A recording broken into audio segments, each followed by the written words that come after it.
Episode 22, we're back another week. A lot of stuff that's happened. It feels like it's been a year already. What have you done? 3 weeks in a day, 3 weeks of like major announcements, all in 1 week, all in one day. It seemed like we had Operator, we had Deepseek, we had O3, and we were testing it out. We go through a lot of like AI stuff that was in the news, but we also showcase what we have been building. That's right. Lots of investments going in all over the place, huge market crashes. You hear it all first on Digital Nexus. See you soon. It's like, sir, this is a Wendy's. Is there a Wendy's here? Yeah. Do we have Wendy's? Yeah, We don't have Wendy's, I don't think. Is that used to? I think there was like a controversy around potentially getting a Wendy's. I swear we used to have Wendy's. No, we had Hungry Jack's. We do have Hungry Jack's. We used to have Hungry Jack's. I swear we had Wendy's. Did you get a Wendy's at Hungry Jack's? Is that what it was? Wendy's look, wendy's.com.au. Yeah. So You're kidding. Oh, that's right. It only just opened in Bass Hill. Hello, folks. Welcome back to episode 22. I don't know why we're doing this. The AI told us to. And more. We were saying bad things about Sam Altman. And more from like the holding us a future. shot point behind the camera. This is what you can expect from the future if you don't comply with AI. Oh my God, that's the campaign slogan. I'm pretty sure there was a Black Mirror episode where I don't remember if it was an AI. I think it kind of was an AI that was like running for parliament or something like that. And it has a human conduit that there's like a little mascot kind of thing, and it ends up like winning. I've got to take a look. There were so many different Black Mirror episodes. I remember I'm trying to think of the AI ones. There's ones where there was like an AI that was... There was an AI for relationships and... Yep, that was Hang the DJ. I can't remember why they named it that one. The AI run for parliament. Let's look that one up. Look it up. I'm looking it up. I'll cut the research. No, this is all part of it. Running for parliament. Black Mirror. There you go. Something else. The Waldo moment. Yeah, an AI candidate in modern politics. So this explored a character named Waldo who becomes an unexpected political face and force in the real world. It was AI. And then in June 2024, there was an AI candidate, because I can't speak, an AI candidate named Steve Endicott. He was reinventing democracy, known as AI Steve. The bot uses Endicott's actual voice, but it was a bot. Yeah, here, AI Steve.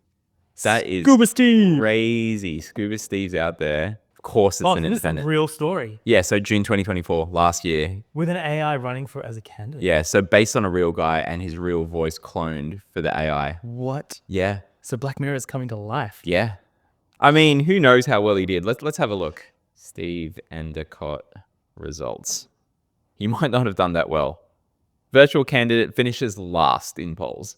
But hey, you got to start from somewhere. He was on there, right?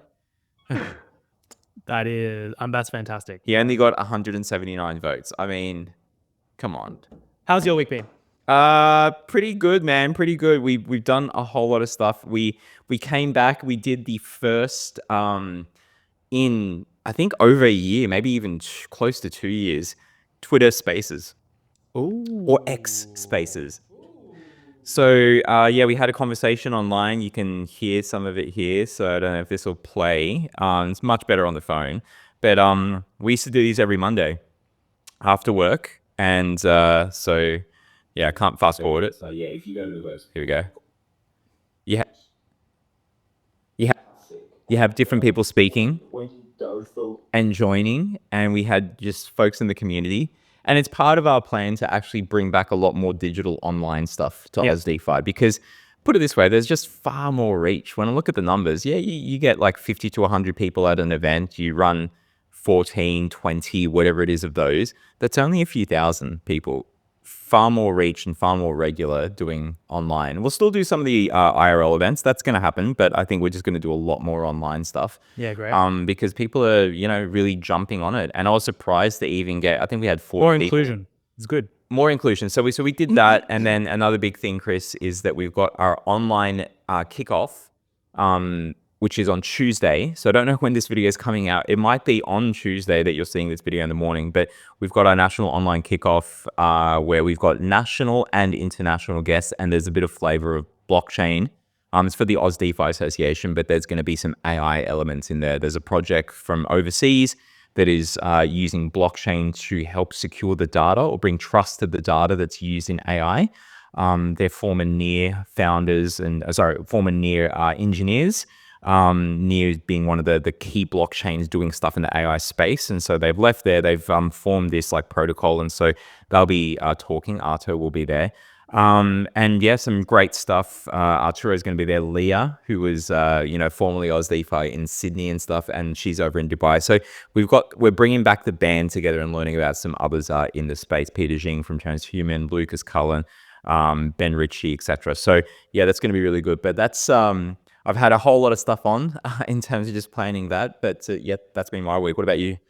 My week's been interesting because we're obviously in the process of thinking about how we build this new AI tool out beyond its proof of concept. So I've just been meeting with people, having discussions, understanding how we can get some funding. Did you meet some AI people as well? No, I haven't met any AI. I've been talking with AI a lot, like going, what should I do for this? And how should I think about this? So, I mean, yes, technically, actually. Yeah, there should be like AI developer that you chat with and they're the ones that build it or something. That's a good idea. Should we just Why not, right? I mean, look, there's Devon, which is the thing where I think you pay $1,000 a month or something like that, probably $1,000 US.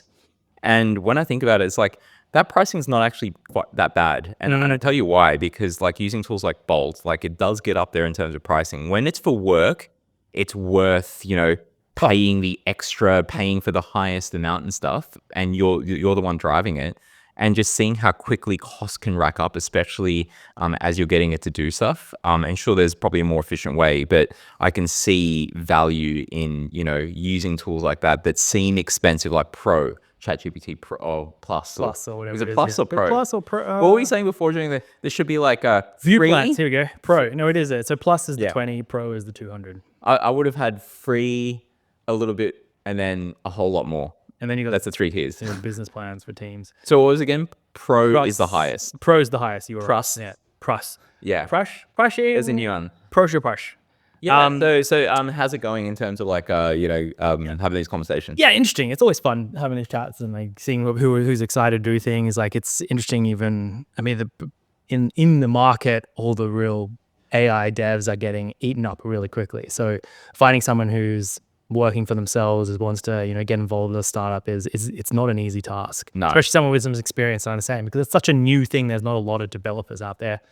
They're a dime a dozen at the moment. Well, hopefully not a dime a dozen and stuff. There's still a good price on them, but I mean the prices are going down. So I think availability of them, yes, not the cost of them. Yes, no, the cost. That's all Chris meant. That's what he expects to pay you. So if you want to help Chris for a dime, but 12 of you, 12 people for one. But really interesting times and stuff. Well, I've been enjoying even just looking at the news, just around what's happening in the world. And I was fucking just incredibly chaotic. It's insane. It's great. Trump is filling my week with happy smiles or like of disaster, but that's hilarious. Okay. It is hilarious just what is going on. Welcome back to drama. The 2025. Like 3 planes have crashed in the last 2 weeks or something silly. Crazy RIP, really sad stuff, but jumping on. Do you know who's to blame with it all? Oh yeah, it's DEI. That's DEI. Yeah, according to Trump. Yeah.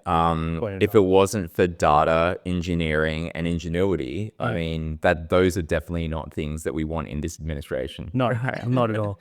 So it is crazy. One of his recent comments jumps to conclusions. Yeah, and one of his recent comments, I can't remember which of the airline it is that was responsible for it all, but he's like saying how they are allowing people with mental disabilities in to control this stuff, and that's why these planes are going down. It's just like that is just not. This is just not. Yeah, the biggest problem is that y'all are enabling it. Like I'm sure that there's a lot of folks that voted not for the intellect, but just because of the outcomes of whatever is going to be, they think, changing. But the problem is that it's being enabled.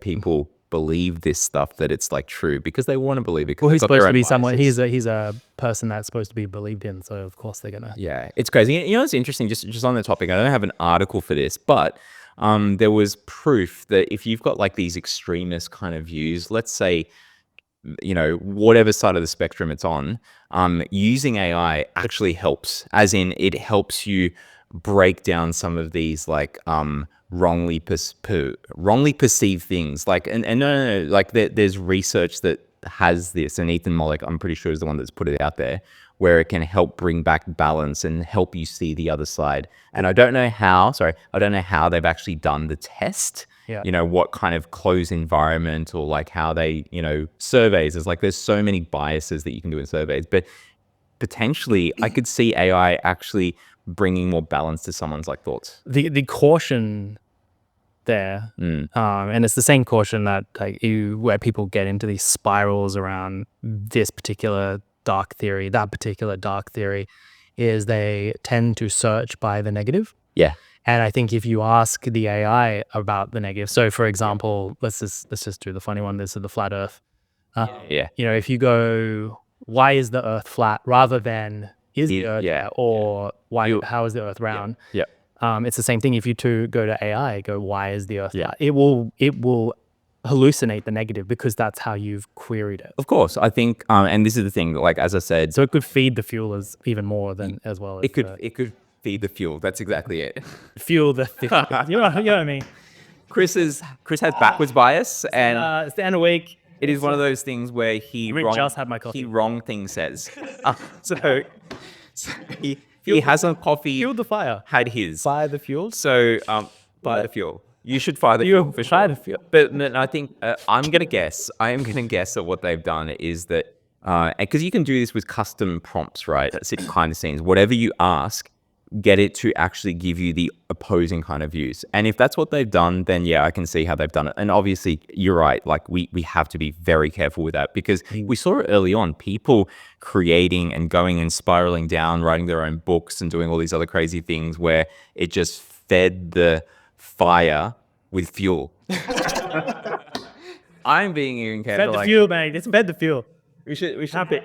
I love how they say can wrong. say something that sounds so intelligent in a moment, and then end it with absolute stupidity, and then just completely ruin any sort of smarts that I would have said. It's like, oh, we sound smart. Oh no, actually, it's a dumb. AI will turn it into something even better. Like it will find. This is the greatest thing. Like AI as a translation tool, but also a meaning finding tool. Remember when like Notebook LM was out and we were doing the podcast stuff, and I see people talking about that again online. An excellent episode up ahead here. It's good. But it was great at giving you insights into like a really mundane topic and turning it into a podcast. That was insane. I remember how I fed it nothing but the phrase McDonald's, Kentucky Fried Chicken, and a Pizza Hut, and I just had pages of that, and I fed it in, and it was like, there must be some deep meaning behind this. Is it a comment?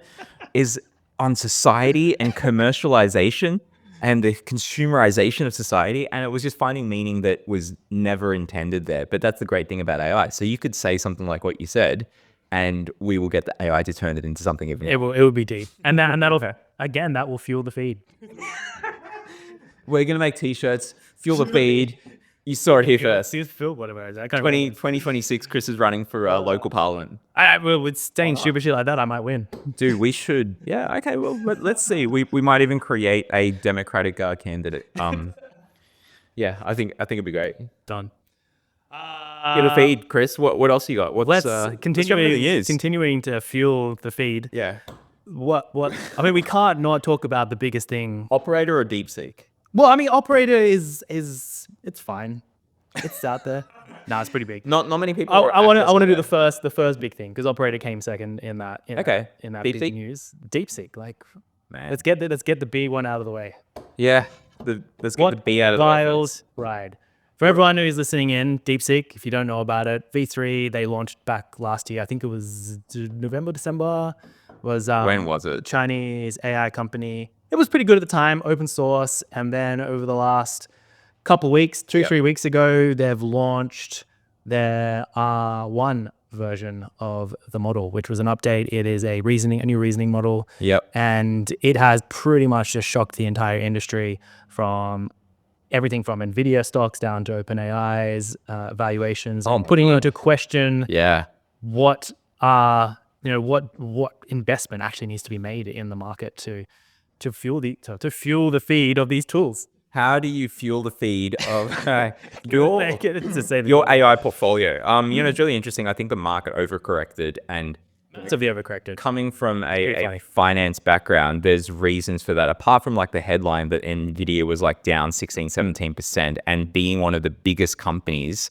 I think at one point it was the biggest, and it's always like up around there because of all the AI fuel that's been feeding it. We're just going to keep going with it. But it like a billion dollar company losing 17% is a huge market loss. It's the biggest. They gained 9% as it corrected, it bounced back, but it's not quite at where it was before because people are still confused. And the markets trade, a lot of it is robotic. And what I mean is that there's a lot of AI, normal, ordinary machine learning type AI and maybe generative AI that is running the trading algorithms for a lot of these places. And yes, there's humans, and they would have been looking for things that are like negative sentiment and stuff in the news and trading off the back of that.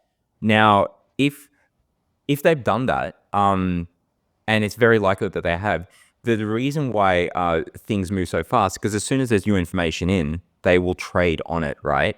Faster and at much more scale than humans. So part of it is, the negative sentiment that's out there and potential misinterpretations of that. So, and then people also seeing things go down, and then the human collective just coming in and, jumping onto that. It's also then misunderstanding, let's focus on the NVIDIA stock thing. Yeah. There's a misunderstanding of what the GPUs are actually, Exactly. what their purpose is. Yeah. Because Yeah. yes, there's a lot of GPU, other compute power that is going into training these models. And so the argument is Deepseek had a significantly less or smaller system set of requirements. Significantly less. Well, I think I'm gonna choose to believe it right now because, but that was just purely for the training aspect of thing. And then there's questions into maybe they were, they jump a few leads ahead by potentially Sitting on the shoulders of giants. So yeah, exactly right.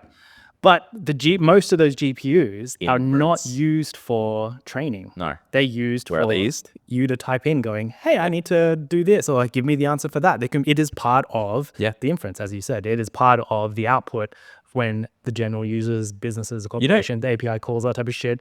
It's them, that's where the compute power comes. So NVIDIA stocks crashing was an incorrect reaction or a knee-jerk reaction to this, because DeepSeek is still going to need GPUs for businesses to use their product on scale or in scale. Exactly. And like, as you said, there's the training side and then there's the inference side. And still needing a whole lot of this stuff for, you still need the chips. You will get better results with better chips. So even though they say things like, we didn't use the latest chips, well, yeah, you didn't need to. Exactly. Just to get to where you are right now. And imagine if they did though. Exactly. And they will, like, as things grow, it's not like they're just going to stop there. It's almost like people go, oh, well, they don't need like the latest chips. Well, they're going to, this is the thing, like inference is a much bigger thing in terms of usage because that's where normal people use it. And another thing that, I often, and you just reminded me of, you hear the myth that people think that as soon as you're using it, well, I can't type that in, it's going to train the model and I'll see it next time. And it's like, that's not how fast things work. People don't realize just how much, you said training first and then there's inference in terms of usage. Training takes a long time. That's why like models that, for example, do graph and use graph like Neo4j and stuff like that to actually run RAG because you get better connections between documents. That doesn't just happen straight away, and it's very costly because for them to retrain it, training is like a big thing. So you using it and putting in sensitive information isn't necessarily going to go into the model straight away. It may go into the next model when they train it. It may be used by researchers who can see that because you're putting data that goes into their database. OpenAI says that, the data goes to the US, but it's not going to go straight into the model. Like you type something there, I'm not going to see it straight away. But people think that. So, knowing the difference between training and inference, I think is key. But yeah, what else did you see about like Deepseek? Well, I mean, talking about the impact it's going to have on the market, for me, it's a positive one. I think at the first, Sam Altman he came out with a statement saying how, this is a great model, or this is going to put, pressure on us and innovation. And then obviously soon after followed and started whinging about the fact that they were using their training data. And how to then cause the market crash, etc. They stole all of his training. Oh God, where did you get your training data from? It's open source, so and this is going back on the NVIDIA thing. So not only have we parked the inference side of things, businesses startups who are now able to access this model to start doing build their own AI businesses are still going to need this GPUs. Yeah. So there's another added bonus to NVIDIA now is like, that's a huge wave of other businesses are now going to be able to get access to, will need access to all of these tools. Again, putting the need, there's massive opportunities. You know, the dip, right? And yet, because it's partial open source. They didn't release the data. I think they've released the weights or something. There's because you need the data, but you also need the weights. And they've released part of that. So it's not complete open source, but it's better than nothing, right? Yeah. And it means that businesses and we've seen Perplexity do it. Microsoft has taken a copy. You know what they call their thing? Think Deeper. Yes. So they've got their Think Deeper model, which runs the R1 Deepseek stuff. Have you got something there? Well, I was going to say, and Perplexity integrated it as well. It's actually on their tool. So you can actually go down here. So this leads to more people using it. And I think, the open source now, what you would have ignored because you can't fine tune. And I'll show you a Twitter thread X thread where people are actually showing how you can fine tune your own, right? So it is crazy what we are all of a sudden able to do. Like no one would have thought about, building and doing their own kind of fine tuning to create their own model for their purposes. But now you can. Exactly. And show us this. So you can see here in Perplexity, you just jump down. And you got Pro mode. I've got Pro mode. So then you got reasoning with R1. So it's integrated as well. So like you said, Google's done it with Think. That is really interesting. They've actually which I'm surprised about because it's only come out within a day, is the O3 mini model is also there. That's interesting because it only just came out yesterday. Yeah. What the heck? I will show something on there because I've tested some stuff there. Yeah, we'll get to that. Surprising that that's out there. So that's and there's quite a few businesses that are starting to roll out. As you said, Microsoft, Perplexity, and others that are coming out saying trying to test and learn. Microsoft, even though they have, even though they are embracing it, they have also raised a few concerns around how the training of it has come into action, and they're digging into the code and going, oh, there's some things happening here and copied there, but like at the same time, it's still an awesome assistance for innovation within the market because now it's going to put pressure on OpenAI to start properly thinking about how they do things in a more open way potentially. Ooh, but I don't know about open way, but I guess like it's going to put pressure on them from an innovation standpoint. Yeah, I mean, and all the other businesses. Sam's saying that he's gonna, we've got some stuff up our sleeve, basically, to the effect of because of this. Like, it's a great thing. Competition is great. I think that expedited the O3 mini launch that we've probably. No, exactly. Here's another example of so someone Avi Chwala that you might see on Twitter. He has shown how you can fine tune DeepSeek. So step by step, what you need to. Unsloth AI, that's a great Aussie company. I'm pretty sure they're Aussie. You need Olama, in this example, how you load the model. Then he defines how you do the LoRa config. So you change like the model weights and stuff. Then he gets preparing a data set. He'll use the alpaca. There's a whole bunch of these different data sets online that you can use. Defining the trainer all the way to training and then exporting to Olama. And now it becomes a model that you have fine-tuned. So I know I've just run through it quickly and there's going to be some steps to figure it out. And sure, you're going to need to have machines available that can do this, powerful enough to do this. But top-end laptops or even just medium-sized like laptops are going to be able to do this kind of stuff. Yeah. It is crazy. And put it this way, talking about the opportunity, still there's going to be people that want to do it. But we're going to see this rise in businesses that become the middleware that provide this service for you. Okay, you want to fine tune. What do you want to fine tune? Here's the data. Okay, it'll be back with you in a day. Click, click, click. Here you go. What the heck? Awesome. Yeah, it's great. So I'm big into this kind of stuff. Some of the leaders in Australia, like across some of our biggest, Australian companies, but not companies. So Robin Cook, AirTrunk chief executive. The key thing is we're going to see efficiencies over time, like any product. The Google Australia and New Zealand managing director. It's an endorsement for the impact of open source models, putting pressure on organization. It begs to question the cost here, like Stephen Wallow from Microsoft. Yeah. Why are we spending these billions of dollars when you can train them for sets of millions? Christopher Manuva, Qwen Chief Technology Officer. This kind of transparency could really push things forward. Again, touching on some of the stuff that's probably changed in the US, but then also, what's upcoming from OpenAI, etc.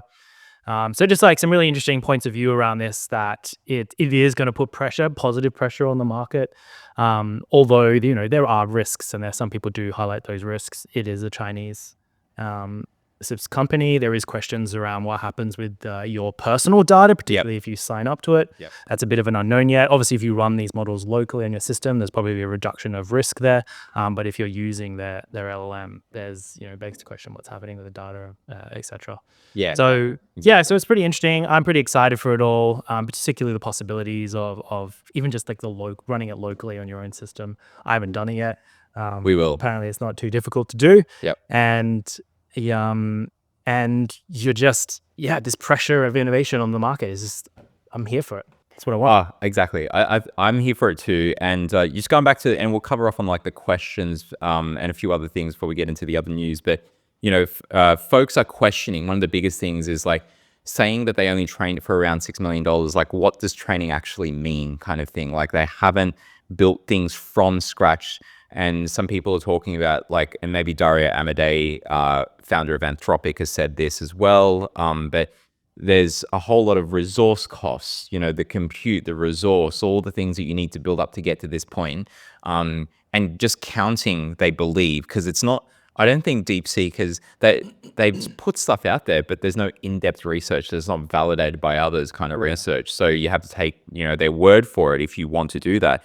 But having something where you are building on top of others and only counting that, it's like, well, my coffee only cost me $5 versus the guy down the road that actually grows the beans and, you know, harvests it himself, maybe puts it through, what is it, like Kopi Luwak, it goes through the civet cat, in one end of the civet cat, out the other, clean it up again and go, and I, you know, get the world's most expensive coffee, for example, and pay $40 for it, you know, versus the guy that actually raised the cat and the beans and did all that. So, you know, it's a matter of where do you measure and stuff. But the biggest point, I think, is the opportunity and stuff. And that's what I said here.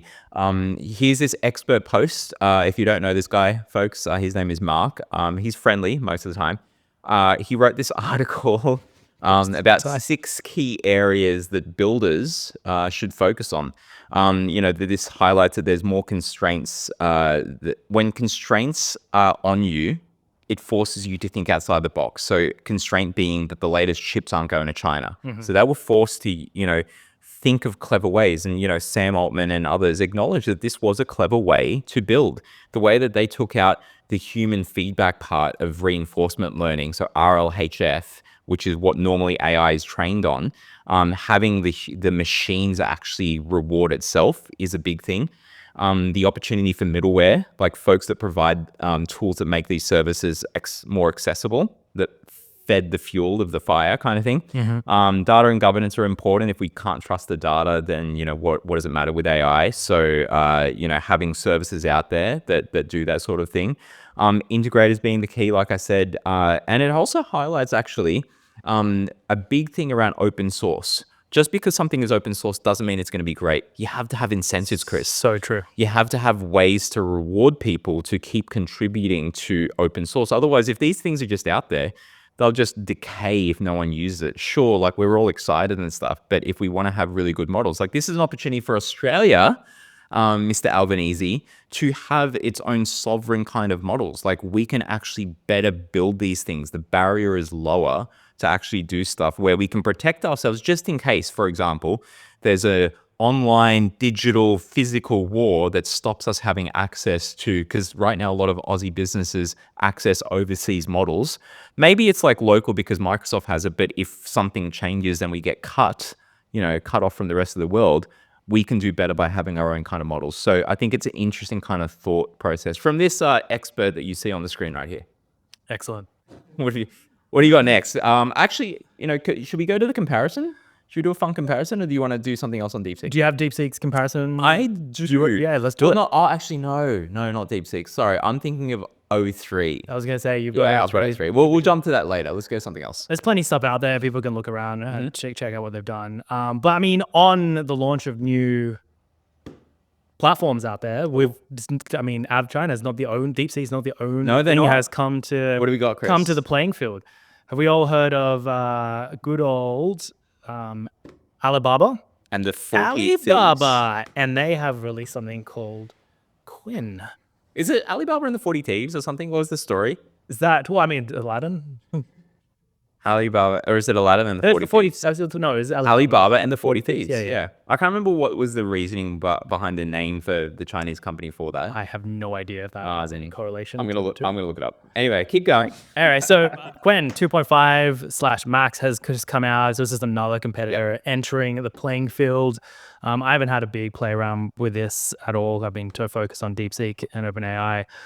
But they, essentially they've come out saying that they've got some incredible performance metrics, keeping up there, like better than the Meta. They're keeping up with OpenAI or 4o model.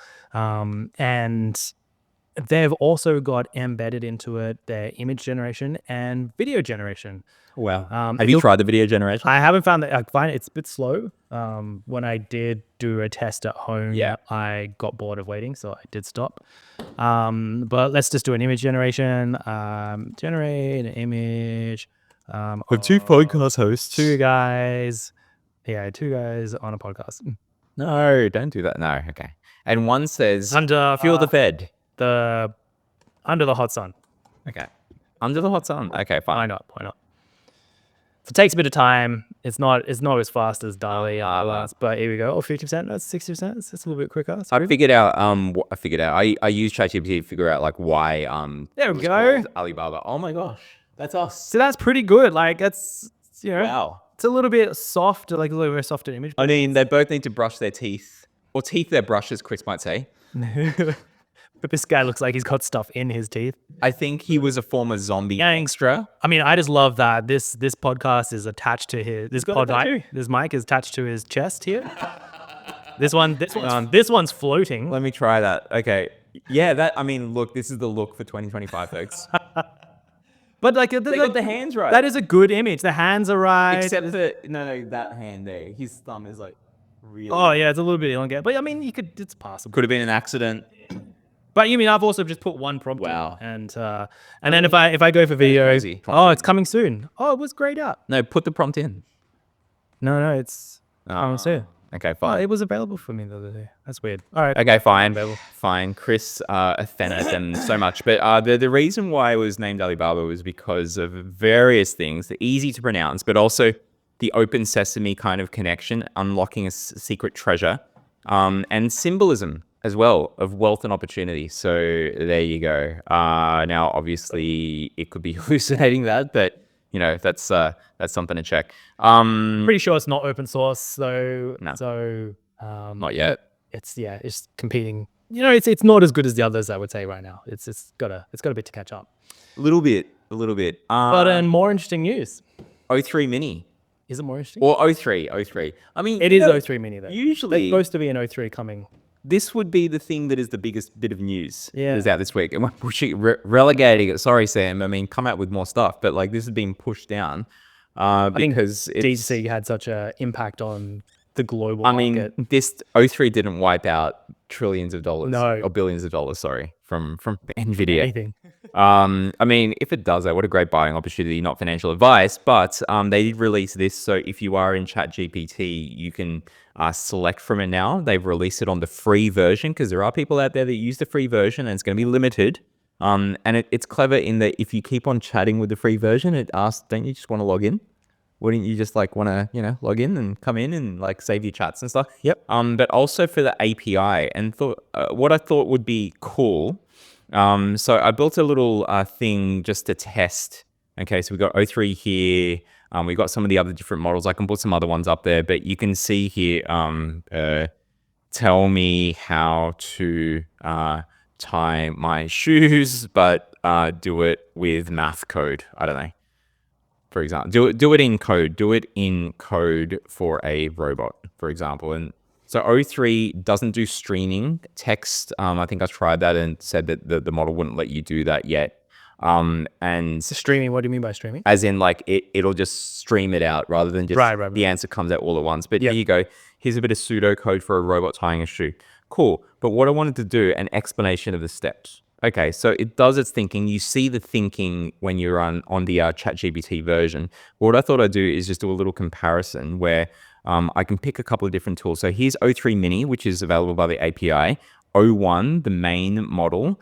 And as we were discussing before the show, there are different purposes for different models. And so one model may be really good at coding, but not good at storytelling. One model may be really good at like, other things out there. So, and this is where O3 comes into play. It is being promoted as that sort of code slash STEM, so education and kind of researchy type stuff. So exactly. Where you might use 4.0 for more, that creative, maybe research and, just general conversations, you would switch to, and you might switch to O1 for something a bit more in depth on the research side of things. You'll use O3 for that code generation, education, engagement of content. And it only recently, the GPT-4o Mini was the one that was like touted as the best coding out of like 4.0 versus 4.0 Mini. Mini was much more trained on coding, so you use that for coding. But in any case, this is a not so like for like comparison, but just interesting to see.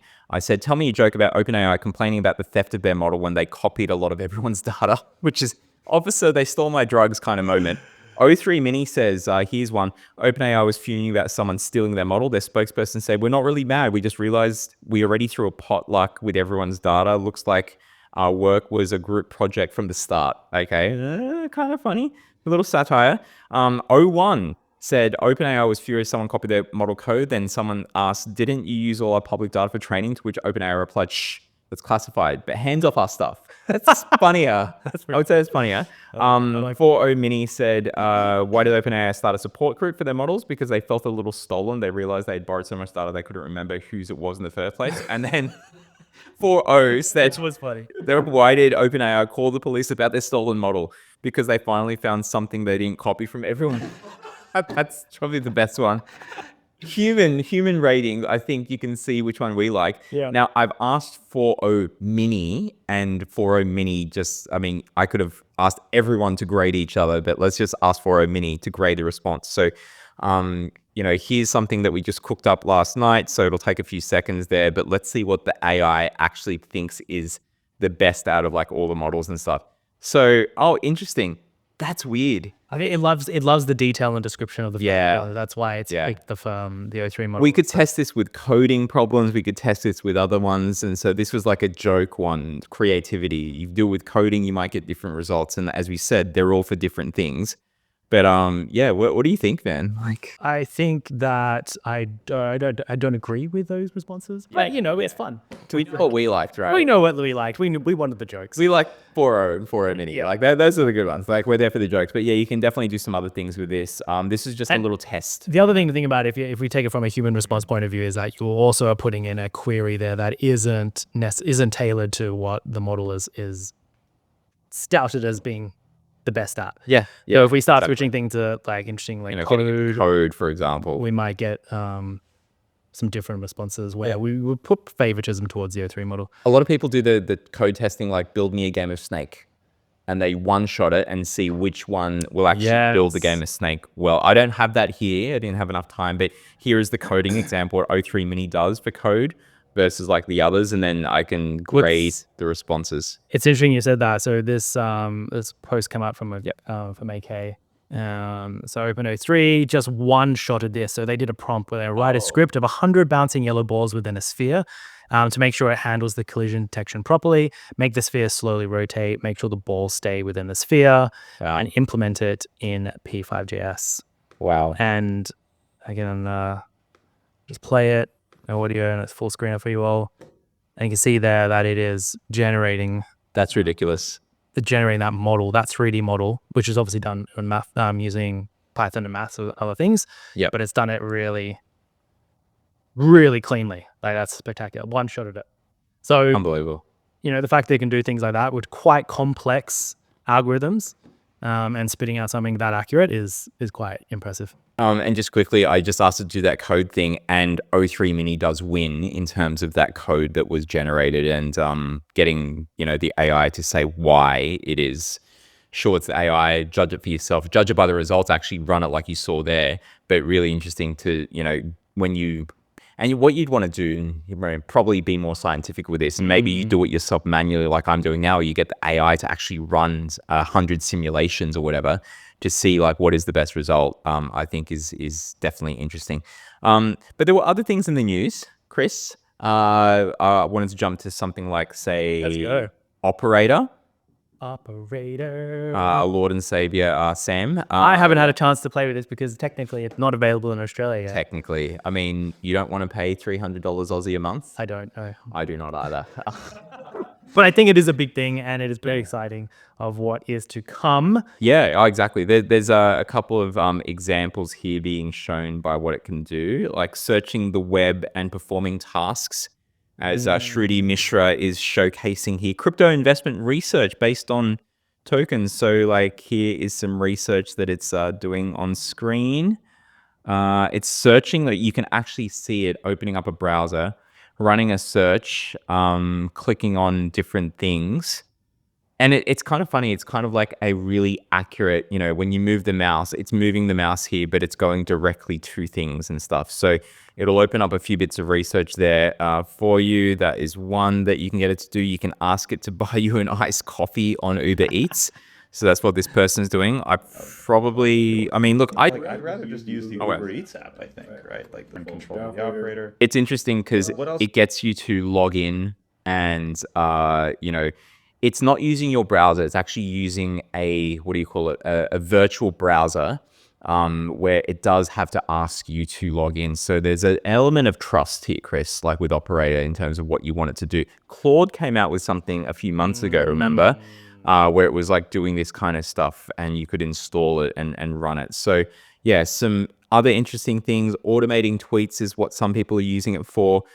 Finding the best and cheapest health insurance in Switzerland, dinner reservations again, planning weekend trips, finding the best route from Marrakesh to Casablanca, you know, normal everyday stuff that we see here in Sydney. Yeah. So, I mean, that's one thing there. And then other examples here from Operator. So someone is getting it to act as a sorcerer and how it will impact HR. So doing search on people, I think, via LinkedIn and seeing what it is that, you know, the candidates have. And evaluating them. If, like, obviously I didn't give a great criteria to this, but no, this is... He's shocked. Where will this end? He is shocked. Where will this end? Yeah. Oh, that was my honest reaction using Operator for the first time. And I think you can tell by the video that was the honest reaction as well. I've never used it before. Yeah, I mean, like, definitely like tools like this, or just even ChatGPT, when it came out in November 2022, people were just shocked by it and seeing the magic that it was. It's pretty crazy if I hope that they release something for us little Plus users, which I think they said he hinted at. Plus, he will get 100 tokens a day. 100 a day, which is pretty substantial. Like for someone I don't use. What did we get before? Like 40 a day when GPT-4 first came out or something, or 50 a day or whatever it was. I don't think I would use that many. So I think that's I'm pretty excited. And unfortunately, as I said, it's not available here in Australia. But yeah, I don't know. I just... Oh, wait, we're talking Operator. I'm mixing it up here. Sam talking about O3 Mini, not Operator. That's what... I know he said so. They did say something about it coming to... That Operator? To Plus users. Yeah, they'll bring it as soon as they can, is what they said. Yeah, right. Well, they didn't announce what the usage was. Interesting. But like just the monitoring, the detection, I've just got the OpenAI article up where they were talking about it. They hint at there's a lot of safety and privacy. So we can't go to yours. Oh, it's not up here. So some of the risks associated with what is happening with the data. There was a lot of concerns when Microsoft released a lot of their Copilot versions of similar things. There was questions around safety and security. So obviously they're really pushing to say that, look, it's transparent. I love a good graph. Exactly right. Okay, here, pull up that graph. Limitations, it's currently in early research preview. So it was capable of handling a wide range of tasks. It's still learning. So it will make mistakes. You may ask it to do something and it just won't do the right thing. That's expected with tools like this. Going back to what you said before there and stuff. And yeah, they do have the safety component here, folks. But like, I think we have such a higher expectation of no mistakes from machines. And I definitely have that bias. I use Bolt to build things and it will make mistakes. but you tell it like, why did you do that? You know, like I think we should Get it treat right. it. Gosh. I go full Napoleon Dynamite. You know, ask Pedro. I should call it that actually. There should be an ask Pedro or vote for Pedro kind of. Anyway, you'll get the reference if you're nearly 40. Pretty much. But yeah, so Operator, it's looking really interesting and stuff out there. Definitely worth checking out. Speaking of Operator and agents and the work, so on Perplexity, their mobile app, if you have the Pro version, they've also just released their Perplexity Assistant. I'll just play this up here. Oh, Play me the final song from the movie Interstellar.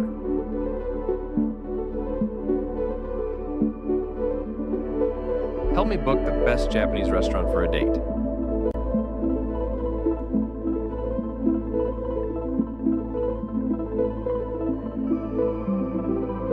Just finished reading this. What should I read next?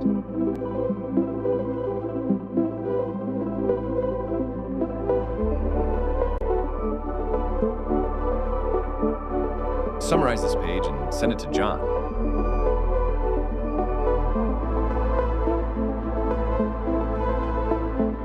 Remind me 2 hours before the next Warriors game.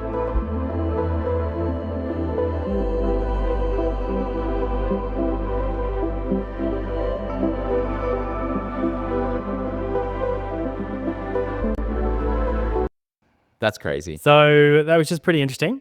Switch back to my desktop. I mean, you know, some of those things you can do it yourself, either just without AI and it takes you time to do it, and then with AI and it's a little bit less. And now, like, just say and it will be automated. It's crazy. Book me flights to XYZ. What do you do with the rest of your time, kind of thing? You know, I mean, it begs to remember when Google came out, it reduced our attention span. I don't remember when it to find information from. You know, we had to go that 1 hour wait period. That's right. Down to like 5 minutes. I would my information now. I would ask Jeeves. That was my thing. Before PageRank came out, thank you, Google, you know, for that innovation of PageRank. But like you'd search manually yourself. Yeah, right. Now I don't want to complete any tasks if it can't be done. That is crazy. Can you books and flights? Sorry, honey, it's going to take me 10 minutes. I can't handle it. Yeah. Sorry, I have to call the I mean, people still go to Flight Center and, you know, people travel agents. People do. And I think it's useful. Like you want that human touch with some of these things, right? It's also useful because if something goes wrong, the agents take responsibility for support and help. Whereas if you do it yourself, you don't have that. That's the main reason why you go to one of those. Humans can think outside the box and stuff. So yeah, really interesting. Until Perplexity came along. Exactly. I didn't know all that stuff on Perplexity. I mean, there's a whole lot of, and sorry, I just see it here, Matt Wolf, who we watch a lot of videos, and he's been going crazy with like the videos recently. I think he was only doing like a weekly kind of thing, and then sometimes updates, but now it feels like every day there's a few things from him just because there's so much going on. But he just put it all out from like Friday, what he saw. Like, so you mentioned the Deepseek, you showed the Deepseek integration there. We can see Perplexity like have that. I actually know that was like Operator. God, there's so much stuff. It'd be nice if there was like just one thing, you know, it's O3 Mini or it's Operator or it's Deepseek. Guys, just slow down. Please slow down. There's too much happening. I mean, I think I did watch one of Matt Wolf's recent episodes and he summed it up nicely. It's like, it feels like January has already been an entire year of just stuff coming out. But it's also talking about how fast everything in AI is moving right now with the rise of agents, with Operator, and other businesses like having some really amazing agent style tools through to these improved models, deeper thinking, code generators becoming way more accurate, less hallucinations across other tools. It's like, you know, there's that saying that sometimes months like this, it feels like decades happen in a month, and there's other I don't know. Other months where it feels like forever. Like if nothing happens next month, if we get to the end of February, we're like, nothing's happened since Deepseek launch. Yeah, like, it feels so slow, kind of. Yeah, thing. I had my own fuel the feel fire. Chris will never live that down until he will. What other news have you got? Because I'll have some examples to round us out and stuff. Yeah, so like just some small things that's happened out there. We talked about Perplexity with their new agent tool. We're sharing on my screen. Let's come up. Let's put the thing up. Yeah, So some other small things. We talked about Perplexity with their app and the agents that you can now pretty much do anything on the application that it has access to your phone. Yes. It's interesting because it's kind of like a model that keeps you in the application on your phone, almost like a little mini OS on your device now with tools like this coming out. I mean, that's what the Rabbit wanted to do. Exactly right. And other tools out there. So interesting if things like Rabbit start becoming redundant. Well, let's improve. Like some other new device will come out with a more improved experience using, the R1 model mixed with something like Perplexity from an agent perspective. It's a wonder whether you actually, because the Rabbit was like an extra kind of device and you still needed your phone and stuff like that. So the complaint was, well, won't we just see this on the phone? And that's what we're seeing now. Exactly so right. Interesting seeing forecasts play out.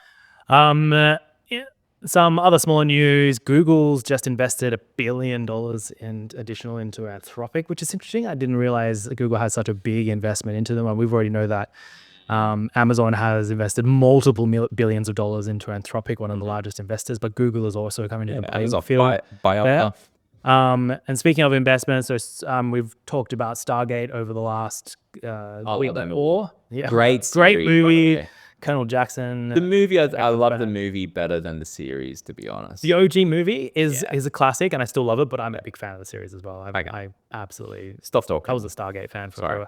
We can't but joking. With Stargate, their $500 billion investment, apparently SoftBank has released that first $25 billion, apparently. Elon's going to question it, obviously. And further investments will be getting unleashed as they move into making Stargate a reality. Which is obviously the development of huge amounts of infrastructure supporting OpenAI and other AI tools. I can't wait to open up portals to other dimensions with this Stargate project, folks. Yes, exactly right. Bringing AI to ancient Egyptians in another world is going to be really interesting. So we'll see. Pretty exciting. Lastly, this is not an AI news, but it was something, because I've got a bit of an SEO and you do. Other SEM background, was that Chrome has, I think they've been talking about this for a while now. It's been coming and there's been discussions around businesses needing to blockade or protect themselves from this pending anti-tracking, tools that are coming out. Oh, yeah. So Chrome has now officially launched their upgrade with a one-click to stop being tracked. So if you're a business out there and you're heavily relying on your cookies and tracking, it's time to start thinking about alternatives, because Chrome will now block you or users can do one-click blocking. I mean, yeah, that's going to be crazy. Like, because all that data, and I know businesses that have this sort of information, and it provides like such a valuable stream of insights to folks in terms of what is user behavior. When you don't have that, how do you know what the user's doing? How can you feed that into improving your kind of model? Like, it's going to be interesting. There's going to be definitely, if you're a popular tool, new ways of you getting information. And if you're not, then it's going to suck. Exactly. So what do you got? So that's it. I was just showing, I'm pulling up the article, just talking about it. Nothing really special beyond what I've just said. But there's discussions in the background what the implications are for within corporations. Apple obviously weighing in their sort of opinion on this, and the likes of other specialists in the market thinking about like the irony of the whole situation. We love irony. Given that Chrome in itself, Google has been one of the leaders in tracking and cookies, and businesses followed along, particularly with the whole with SEM and SEO tools that they release. And now it's like a one-click prevention of that. So it's interesting what it's going to have on their own implications. It's because their own models. There's another solution that they've got for it. They're not going to kill off, one part of their business unless they've got a plan out of it. And look, right. I think anyone would do that and stuff. I want to round out by showing a few examples of things that we're working on that will be coming out. So one thing, and ignore the name here, it's not going to be called Web3 Alliance. I am thinking of something else. It's just a placeholder, let's call it for now. But the idea is that I want to centralize, make it easier for But you're folks. not centralized. I know we are not centralized. But I'm going to make it easier for folks to actually access interesting kind of research that's going on, whether it's videos or like, the PDF like research that folks have out there. And so, for example, we've got the Digital Economy Council of Australia, and they've got a variety of different things that they release in terms of research papers and consultations. I'll just go back. I've got also Aus DeFi, and we've got a few interesting things here in terms of like the meetup transcripts and stuff. And so I can go chat with this and, select the document and go, give me the key themes from this meetup, for example, and have RAG running in the background to actually give us some of the answers. So the networking opportunities, resources and tools, community engagement, blah, blah, blah. And you can do a whole lot more with that. You can select multiple to talk with all of these at the same time. So this is being worked on. It will be released. This is the Web3 side. I'm going to have the AI side of things as well. But just making it so that there's a central spot for people to go, where do I go for like research on what Aussie companies doing and what they're saying? Well, we've got folks like Jelly C, which is a great asset manager out there. We'll do some stuff with them. ASIC are important, and I know they're the corporate watchdog, but they release really interesting things. And if I had this out last year, I think it was in December, they had a revision of the Info 225, which is their paper on how they're going to look at regulating the space. And it's needing to have that in a central spot so people can like research it and compare it to other documents and stuff. That is what's going to be released. There'll be an AI side of this, and I'll make the videos that we do here available through this as well. So it's just easier for people to look at AI and blockchain, the stuff that we're doing. But if folks are interested in contributing to this, I think that's key. And then the last thing is, speaking of agents, I am revamping a lot of what Psych does, for example. So here's an example of agents at work. So I've loaded up my agents here, doing a few things where if you get the agents to work off each other, let's say I want to lock the first few agents because I only want the last two to actually run.